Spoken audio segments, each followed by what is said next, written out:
আমি এই মুহূর্তে গালে হাত দিয়ে দাঁড়িয়ে আছি আজিজ মামার চায়ের দোকানের পিছনে। কিছুক্ষণ আগে শ্রাবণীর বড় ভাই আমাকে হালকার উপর ঝাপসা ডলা দিয়ে গেছে, যাকে সহজ বাংলায় বলে দুই গালে দুইটা কোষের তাপ্পড়। আমার অপরাধ ছিল, আমি আজ শ্রাবণীকে রিক্সায় চুমু খেয়েছিলাম, যদিও শ্রাবণী রাজি ছিল না, আমি জুড়ে করে চুমু খেয়েছি। তারপর শ্রাবণীর কি একটা কমন সেন্স নেই, এ কথাটা নিজের বড় ভাইয়ের কাছে শেয়ার করতে হবে। আর বড় ভাইয়ের মাথায় গোবর নাকি, বোনের কথা শুনে নাচতে নাচতে আমায় মারতে এসে গেল। যে মেয়েটা 2 দিন পর আমার বউ হবে, তাকে তো আমি আদর করে একটা চুমু খেতে পারি, তাই বলে সেই অপরাধে আমাকে মারতে হবে? বিষয়টা আমার জন্য সত্যি খুব অপমানজনক। বাসায় গিয়ে দেখি আব্বাজান বেলকনিতে বসে পত্রিকা পড়ছে। আব্বাজানকে দেখলেই আমার কেন যেন বয়ে গলা শুকিয়ে যায়। এক গ্লাস পানি খেয়ে মনে সাহস নিয়ে বাবার সামনে দাঁড়িয়ে বললাম, বাবা, এই মেয়েকে আমি বিয়ে করতে পারবো না। বাবা পত্রিকা থেকে মুখ সরিয়ে আমার দিকে রাগি রাগি চোখে তাকিয়ে বলল, কেন বিয়ে করতে পারবি না?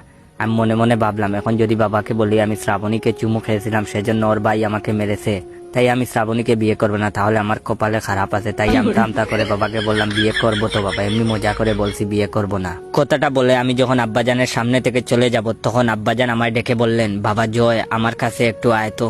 আমি আব্বাজানের কাছে আসছেই বাবা আমার ডান গালে কষে থাপ্পড় মেরে বলল, হারামজাদা, তোকে কে বলেছিল বিয়ের আগে হবু বউকে চুমু খেতে? পরের বার বৌমার সাথে দেখা করতে গেলে মুখে ঠেপ মেরে যাবি, যেন ঠোঁটগুলোকে কন্ট্রোল করে রাখতে পারিস। সি সি। মেয়েটা কাঁদতে কাঁদতে আমায় বলল, আব্বাজান, আপনার ছেলে আমাকে জোর করে চুমু খেয়েছে। এটা একজন বাবার জন্য কতটা অপমানজনক সেটা তোর মতো কুলাঙ্গার বুঝবে না। আব্বাজানের কথা শুনে আমি অবাক হয়ে ভাবতে লাগলাম, শ্রাবণের কি মাথায় সমস্যা আছে?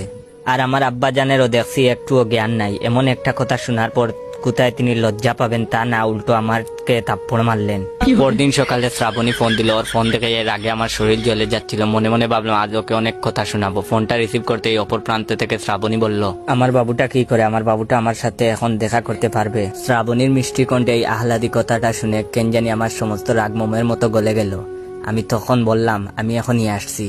এটা হচ্ছে ভিডিওর প্রথম পার্ট। বিশ্বাস করেন, দ্বিতীয় পার্টটা হবে আমার জীবনের সেরা একটা ফানি কন্টেন্ট। যদি দ্বিতীয় পার্টটা চান, তাহলে আমার এই ভিডিওতে 30,000 লাইক, 1000 কমেন্ট আর 500 শেয়ার করে দিবেন। বিশ্বাস করেন, যদি দ্বিতীয় পার্ট দেখে না হাসি আসে, তাহলে আমাকে আনফলো করে দিবেন। তাই দেরি করছো কেন? বেশি বেশি করে শেয়ার করে দাও।